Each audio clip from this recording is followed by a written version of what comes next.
بسم اللہ الرحمن الرحیم۔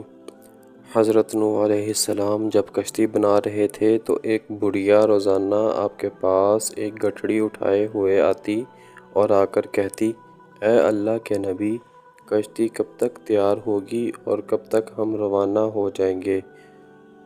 تو حضرت نوح علیہ السلام فرماتے، کشتی تیار ہونے میں ابھی کافی وقت باقی ہے۔ وہ بوڑھی عورت مسلسل ہر روز تک آتی رہی اور حضرت نوح علیہ السلام سے یہی سوال کرتی رہتی۔ حضرت نوح علیہ السلام کا ایک ہی جواب ہوتا کہ ابھی کشتی تیار ہونے میں وقت باقی ہے۔ وہ بوڑھی عورت سارا دن وہاں بیٹھی رہتی اور رات ہونے پر گھر چلی جاتی۔ حضرت نوح علیہ السلام نے اس بڑھیا کو کہا، اے بوڑھی اماں، آپ گھر ہی رہا کریں، جب کشتی تیار ہو جائے گی آپ کو اطلاع کر دی جائے گی۔ پھر وہ دن آ گیا کہ جب طوفان نے سرزمین کو گھیر لیا اور حضرت نوح علیہ السلام کشتی کو لے کر چل نکلے۔ اللہ کی طرف سے حضرت نوح کو بلا دیا گیا اور آپ اس بڑھیا عورت کو کشتی میں سوار نہ کر پائے۔ کشتی چل پڑی۔ یہ کشتی 300 گز لمبی، 50 گز چوڑی اور 30 گز اونچی تھی۔ کشتی کا اگلا حصہ مرغے کے سر اور پچھلا حصہ اس کی دم جیسا تھا۔ کشتی کے اوپر تار کول کا لیپ کیا گیا تھا۔ کشتی میں 3 دروازے رکھے گئے۔ کشتی کی کل 3 منزلیں بنائی گئیں۔ پھر ایک دن اللہ کے حکم سے حضرت نوح علیہ کے تنور سے پانی ابل آیا تو وہ سمجھ گئے کہ اب عذاب شروع ہو گیا ہے۔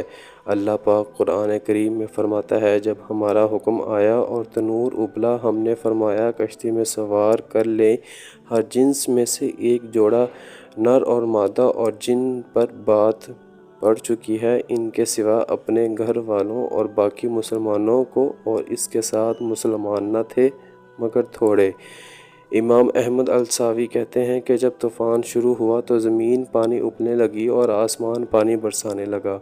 حضرت نوح علیہ السلام نے کشتی میں درندوں، چرندوں اور پرندوں اور قسم قسم کے حشرات الارض کا ایک ایک جوڑا نر اور مادہ سوار کر دیا، اور خود آپ اور آپ کے تینوں فرزند یعنی حام، سام اور یافس، اور ان تینوں کی بیویاں اور آپ کی مومنہ بیوی اور 72 مومنین مرد عورت، کل 80 انسان کشتی میں سوار ہو گئے، اور آپ کی ایک بیوی وائلہ جو کافر تھی اور آپ کا ایک لڑکا جس کا نام کنعان تھا، یہ دونوں کشتی میں سوار نہیں ہوئے اور طوفان میں غرق ہو گئے۔ حضرت نوح علیہ السلام کی کشتی میں 40 مرد اور 40 عورتیں تھیں، مگر آپ کی اولاد کے سوا کسی کی نسل نہ چل سکی، اس لیے آپ کو آدم ثانی کہا جاتا ہے۔ کشتی کی سب سے نچلی منزل پر درندے، پرندے اور حشرات الارض کو رکھا گیا۔ درمیانی منزل پر چوپائے اور دیگر جانور رکھے گئے، جبکہ سب سے اوپر والی منزل پر انسان تھے۔ عذاب کے دنوں میں مسلسل 40 دن بارش ہوتی رہی اور زمین بھی پانی اگلتی رہی، یہاں تک کہ پانی میں اونچے اونچے پہاڑ بھی ڈوب گئے۔ اللہ تعالیٰ کے حکم سے یہ لوگ 50 دن تک اسی کشتی میں سوار رہے اور اللہ تعالیٰ نے کشتی کا رخ مکہ مکرمہ کی طرف کر دیا۔ کشتی 40 دن بیت اللہ کا چکر کاٹتی رہی، اس کے بعد اس کا رخ جبل جودی کی طرف کر دیا گیا۔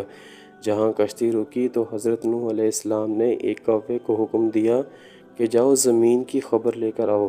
کوا وہاں سے اڑا اور راستے میں اس کو مرے ہوئے جانور ملے تو کوا اس کا گوشت کھانے میں مصروف ہو گیا، اس وجہ سے اس کو کافی دیر ہو گئی تھی۔ پھر ایک کبوتر کو زمین کی خبر لینے کے لیے روانہ کیا۔ کبوتر ایک زیتون کے پتے کو لے کر آیا، اس کے پاؤں کیچڑ سے گندے ہوئے تھے۔ کبوتر کے پاؤں کو دیکھتے ہی حضرت نوح علیہ السلام کو اندازہ ہوا کہ زمین خشک ہو گئی ہے۔